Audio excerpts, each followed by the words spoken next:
board, but also the NGFFL and flag football. And of course, he also puts on the stripes and is out there and he's officiating. So a multi-talented force, not only on the field, but also off the field. So we are thankful to have you here this afternoon and excited for your panel. Good luck. Thank you very much. Gail spoke of women in sports. My panelist, Damien, spoke about organizations and teams regarding sports. We're going to break it down and talk about players and their impact on sports independently, outside of the organizations. We have a wonderful panel. We have Ryan, who I think some of you met last night. Ryan was a star collegiate athlete at Berkeley, went on to play professionally for the New England Patriots, and is currently an aspiring writer. We also have Damien, who you met as a moderator earlier. Damien comes from us from across the pond and has been very instrumental in trying to empower rugby here in the U.S. And good luck with that. Conrad, it's when you're a commissioner of a league, some call you crazy, but Conrad is doing it twice. So he is the commissioner of 2 leagues, so he's an amazing guy, and we're happy to have him on the panel. And then right to my left is Ryan. Ryan has been an entrepreneur and a business person, and also part of the soccer, the IGLFA. So he is very instrumental in the world of soccer. So happy to have all of these gentlemen on the panel with me. So we're going to talk about teams, or we're going to talk about individuals. So I was a 17-year-old kid who had the skill sets to continue in sports. And I was sad. My parents, I told my parents I'm dropping out of sports. And my parents were like, I just don't understand this. My teammates saw I was a little sad. They didn't understand why I was leaving sports. And I was in an awkward sexual time of my life. And I felt that the world of sports and the locker rooms, it was just too much for me to handle. So I stepped away from sports. And this organization here is helping players re-enter sports. So I applaud all of you for doing what you do, because you helped me re-engage into the sport that I loved. And that's where we're losing a lot of kids at a young age. Had I had a player I could have spoken to at that time and had him guide me through that, I might not have left sports. Terry Bradshaw, a star athlete for my team, the Pittsburgh Steelers, was an aspiring quarterback, I believe in 70 or 71, out of Louisiana, and he was having the worst year ever as a rookie, and he almost quit football. And there was an older, he wasn't even a starting offensive lineman, took Terry and mentored him and just said, "Kid, you're going to get through this."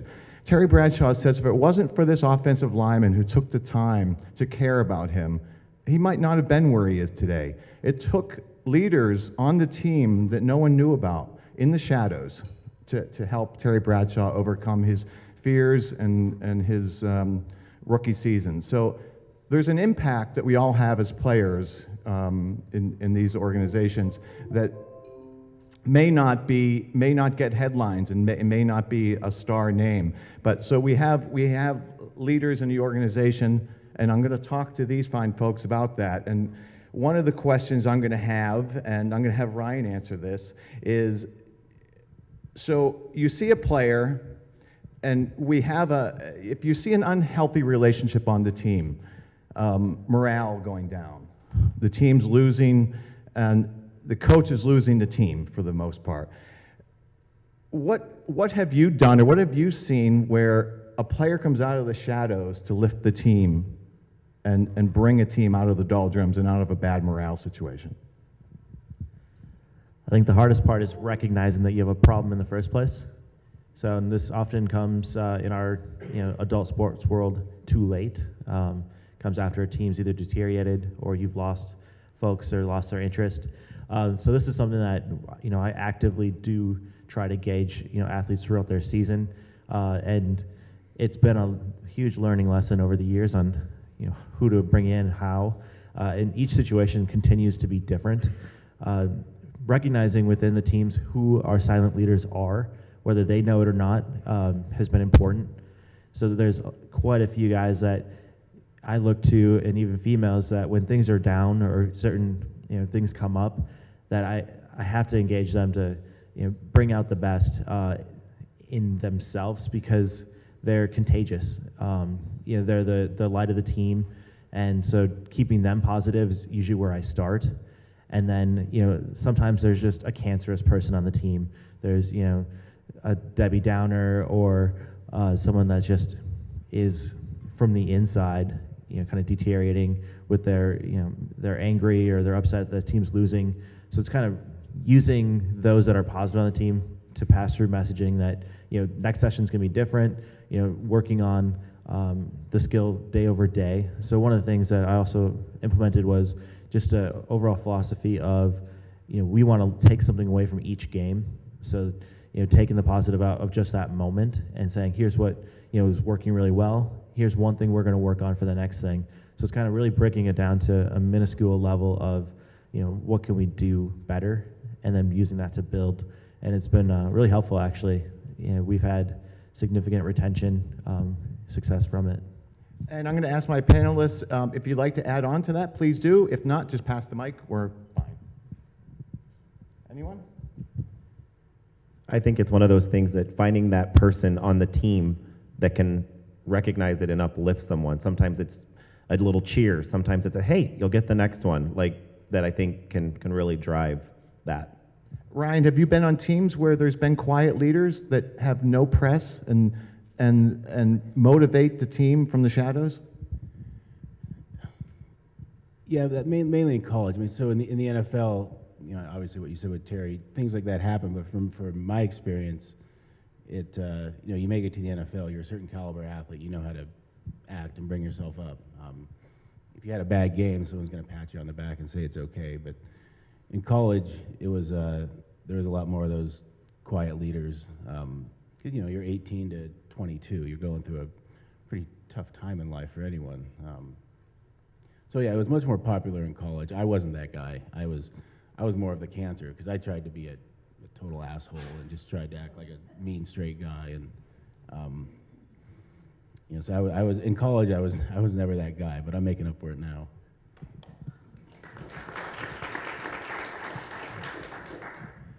Mostly I can remember being a coach where I felt I had responsibility for creating team culture and making sure that people felt that they were included, making sure that there was a bit of fun. And when somebody was down or had a bad game, is to kind of do what you said, is like, you're gonna learn from this and do great the next time. But it's really a function of the team culture and the coach establishes the culture, in my view. Wonderful. Through this, they may become leaders later on as coaches. It's been said that the best coaches in Major League Baseball were second-string minor league managers, and there's rationale to that. A lot of the superstars aren't the ones to boost morale on the team. It's sometimes it's the quiet second-string players that do that. I'll start right here with Conrad. Have you been? It's Conard, A before the R. Oh, so sorry. I still love you, Sam. That's good. For once, they spelled it right on the screen. Okay, so I apologize, Carl. So good. this question will go to you. But I have the mic. Have you been on a sinking ship? Have you been on a team where it's not fun showing up to practice, it's not fun showing up to the games? What does it? What is the act or motivating factors that change it around? Meanwhile, the skill sets may be there for the team to be successful, but you're on a sinking ship. What is it? What changes a team dynamics like that? I feel like, Sam, that you must have talked to Ken last night. This is specifically where I actually am right now. I think what can cause this is a lack of leadership sometimes, or even a lack of commitment from players on the team that spills over from one player to the next to the next.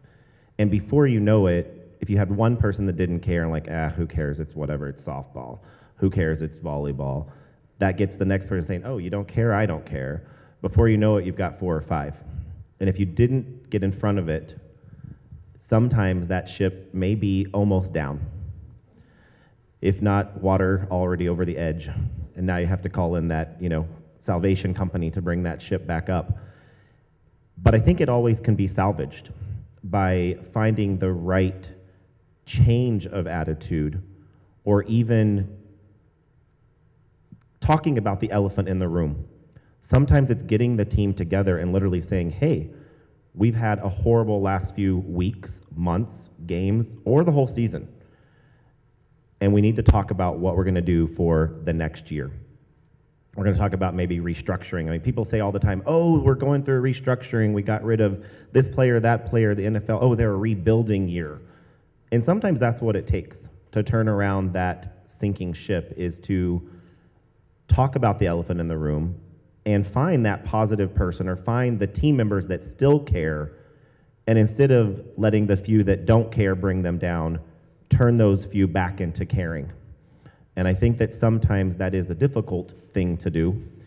And I think it's one of the things that everyone on the team plays a part in having to decide that they want to turn that around. Ryan, we've heard a lot in the media about players-only meetings, where the players said, enough, we're drawing a line in the sand, coaches aren't allowed in, we're going to have a players-only meeting.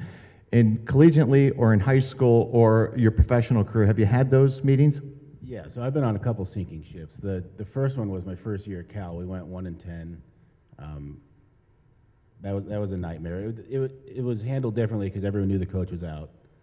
So it was kind of like, okay, wait for next year. We'll figure it out. But in the NFL, so it was my 4th year when I was in Kansas City, the second year there. They had hired Todd Haley. It was his second year.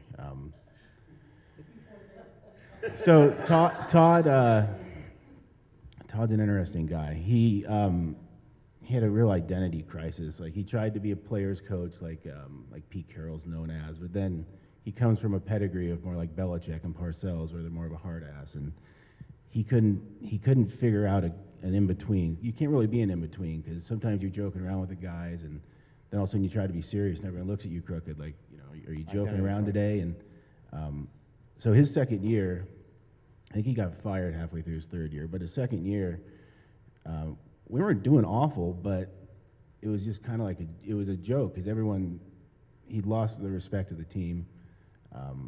But you're in the NFL and it's a job, so you still have to perform, because it's your job, it's your career, it's your livelihood. So yeah, all the guys, we got together and just basically talked about the basics, hang in there, and there'll be changes, and because it was, the feeling in the air was pretty clear. Did you find yourself having a player that you relied on quietly that got you through tough times, or? Yeah, I think, Mike Vrabel, he was in New England when I got drafted. I think it was his 8th year when I got drafted, and he ended up going over to Kansas City when I did too. So I played with Mike my entire career, but Mike, he's a head coach somewhere now. So I got injured my second year in New England. I had 4 previous shoulder surgeries, and I knew my shoulder was messed up. I couldn't move it, and the team doctors told me, oh, nothing's wrong with you, and that's what they do. And so they were trying to get me to practice, because if you practice, they can cut you. If they cut you, they're not going to pay you, because there's no guaranteed money back then. So Mike saw what was going on, and he came up to me. He was our union representative, and he told me what my rights were, and I didn't know. I was just a young guy, and so he told me exactly what to do, and he actually went and talked to the trainer, and so I followed what he said, and that very likely saved me on that team, just for his... Wonderful. Yeah. But he was always kind of he was a vocal guy. He was a great leader. Like I said, he's a head coach now. But he was never, looking for the spotlight as a leader. Why do you think he took an interest in you? Well, he was our union rep, you know, so it was his job to look out for things like that. But you know, I don't know. We always chatted, small talk. You know, I didn't play on defense, so we didn't hang out a lot or anything like that. You know, he was married with kids, and but yeah, he was just always one of those people you could tell that was friendly enough and wouldn't mind chatting. And I was kind of that way. I didn't talk to a whole lot of people, and his locker was near mine. Damien, does this translate into rugby? Rugby is a pretty peculiar sport in that the culture of a rugby team is very different to a lot of other sports. I would say it's a very macho culture, but it's also a very inclusive culture. At least certainly back in Ireland and England, we often say that soccer is a gentleman's game played by thugs, and rugby is a thugs game played by gentlemen. So there was a very interesting culture where the camaraderie outside of a game is really pretty spectacular. You look at kind of one of the big rugby players in Europe is a guy called Gareth Thomas. He was top Welsh rugby player, over 100 caps, adored. He came out eventually, and I mean, he was just completely embraced with support, and it's just a very kind of, it's hard to explain. That's what attracted me to rugby. And I also built a team in Phoenix from scratch. We were really used to losing, and the guys still kept coming back because there's a piece around just the culture you can build in a team, and that has always remained important for me. Wonderful. Ryan, have you been in a situation where you've been rescued, your team? Trying to think of rescued. I know I've done quite a bit of rescuing. Wonderful. I feel like I was with an organization for 4 years that just the leadership kept putting the team into situations where they just weren't qualified. And in adult sports, you know, it's kind of important that you find the appropriate level, you know, for your team, that your team consists of either a majority of players that can play at that level, and then you have kind of the the bell curve of, you know, you want most of your team at the middle or top, and then you can have a few other people that you can bring up, you know, through time. So that's kind of how we've built our teams, you know, whether they're at the top level or the lowest level, because leagues by nature are competitive. So I've been able to bring some of these leadership philosophies to the teams I've been in, and it's led people from where I used to play to these new teams, because we're winning, or we're just not losing all the time per se, but then we're also playing at the appropriate playing levels and formats that we need to be at. Our final question is, on every team you're going to see some unhealthy environments, an unhealthy culture. Whether it's a player who's is quitting on the team, the morale is bad, is a bully, it's just creating some adverse situations on the team. Have you been in situations where you've confronted someone or guided him to change his behavior? I'll start on that real quick. Issue that we typically confront, and this is 3 times in the last 3 weeks, which is probably the highest it's ever been. But I have a lot of allied players playing in an LGBT-friendly atmosphere and team, and masculinity, or what guys think to be okay, is being macho, and has come across as being homophobic and sexist in certain instances. And so addressing each person kind of differently, non-publicly, on the matter has been what we've been challenged with facing. But overall, it's masculinity that's the problem. And then so breaking that down on an individual basis, but then sharing network-wide how what the issue is. I won't repeat the words that were used, but on the sexist side, someone said, you're playing like a little girl. So I announced to the group, hey, this is what was said, this is what was handled, but here's why. So in sharing references, to why that verbiage, because some of it's very direct, saying the F word's very direct, but some things are saying like, if they don't like how I play, they can suck my D. Like that's incredibly misogynistic from one sense, but it's also homophobic in another. So and those are things that are commonly said in our sports world that get, brushed under the rug. And so and that's something that, I've fortunately been, educated and, been part of groups like this where I can now speak out and kind of educate around those things. And the outputs, varies from individual, but also taking those individual lessons and sharing them in a wider audience. And I think for us in the softball world with Cactus City Softball League and also with Arizona Gay Volleyball League, we actually have all players sign a player code of conduct that actually mentions those things about how to treat team members, things that are okay not to say, etc.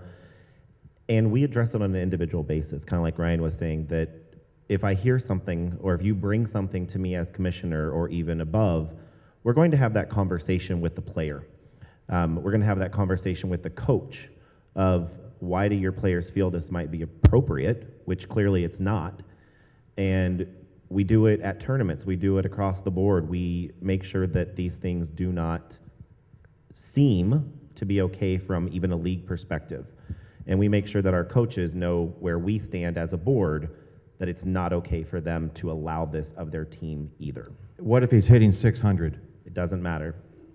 Doesn't matter if you're the best player, the worst player, this is never acceptable. Doesn't matter if you're in the A, B, C, D division, or that if you are a college athlete, pro athlete, and come out to the field, you do that, it's still not acceptable from us. Doesn't matter who you are.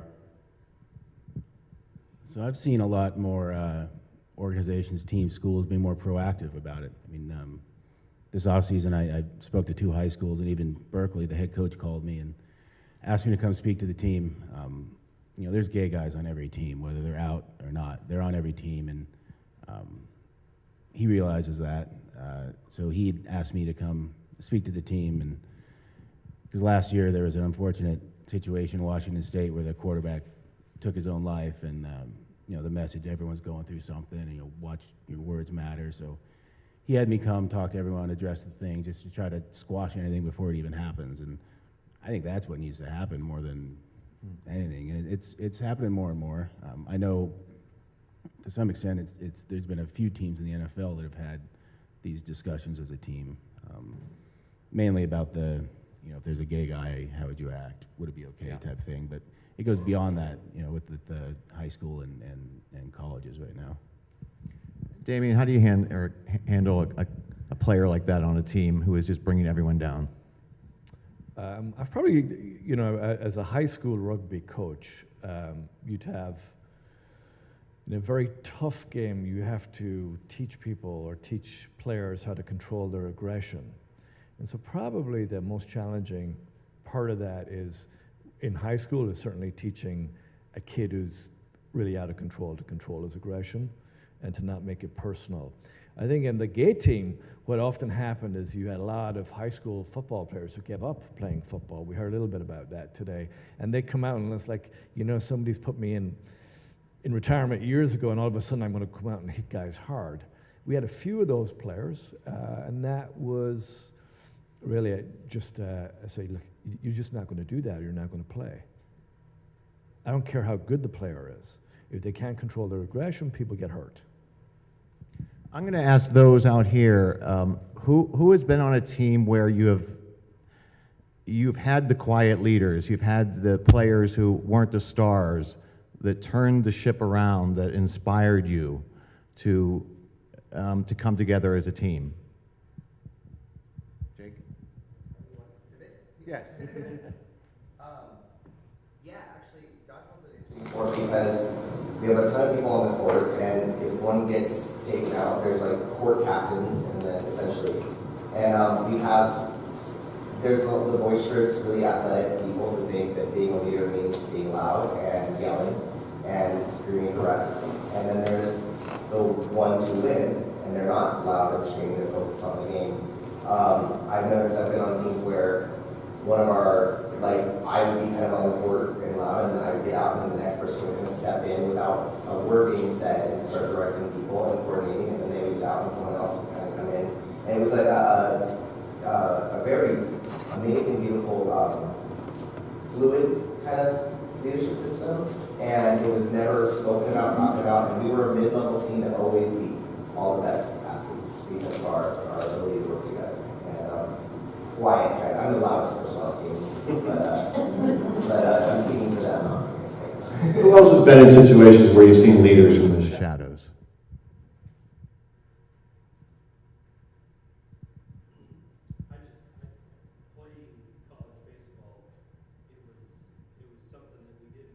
Those loud leaders, but our best player was the guy that showed up at 6 o'clock in the morning, got in there, got some batting practice done. He stayed 20, 30 minutes later than everybody else.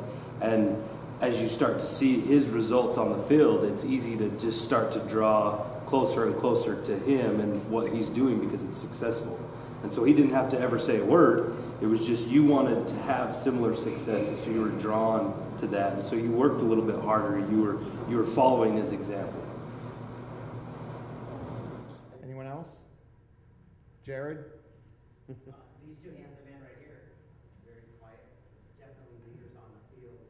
And to our board, right, stepping up, okay, we need help, not only on the field, but making sure that our organization continues to run. Are we able to fundraise? And that's not, everybody doesn't always raise their hand for those opportunities, but they continuously seem to do that. And so it's always definitely inspiring to me to watch this, these two quiet gentlemen here rise up and make sure that they're participating and leading the pack.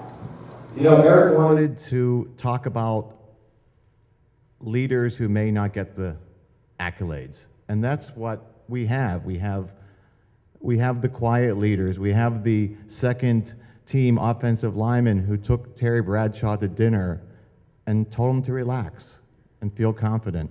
And you're going to find your stride. You're going to find your rhythm. And Terry did. And he's, after that, became a great broadcaster. I don't know, good football player, too. So we have leaders in the shadows. All of you have to be determined you've all had success on the field or running teams, and you've got to keep it up. There's that 17-year-old kid who's going to give it up like I did. And with all of you, we're going to help that kid to stay in sports, where being LGBT, he won't be afraid of the locker room, and he won't be fearful of bigotry and homophobia. All of you are so important to keep LGBT sports alive, and I applaud all of you for what you do, and I applaud the panel for, yes, please. I was just going to go back to you talking about being a quiet leader, and it reminded me, like, everyone knows who Bill Belichick is, and I think he's the best example of a quiet leader there is, because he never even played football. He was never a star at anything. How you see him in the media, he's just quiet, kind of an asshole to people, and he yells passionately during the game on the sideline, but that's not really him. But he's just the guy that he's earned the respect just based off what the things he's done. And I don't think he would ever say he wanted the attention. I don't think he wants the attention, but you know, he's earned everything just as an example. You know, he got to where he is studying generals and looking up to his dad. I mean, a lot of the other coaches in New England are the same way. Like their offensive line coach who was there for 30 years, I don't think he ever played football. He was a little bitty guy, mean as hell, old, but he never played. He was never a star. But he said it's not always the best players who end up, being the best leaders. You're that quiet leader now. Congratulations. Panel, thank you very much. I appreciate your insight on the player perspective. Thank you for the opportunity, Connie and Eric. And that is it for this panel. If there's any further questions, if not, we're going to, I guess, enjoy lunch soon. I'm going to have you guys pose for a picture up here.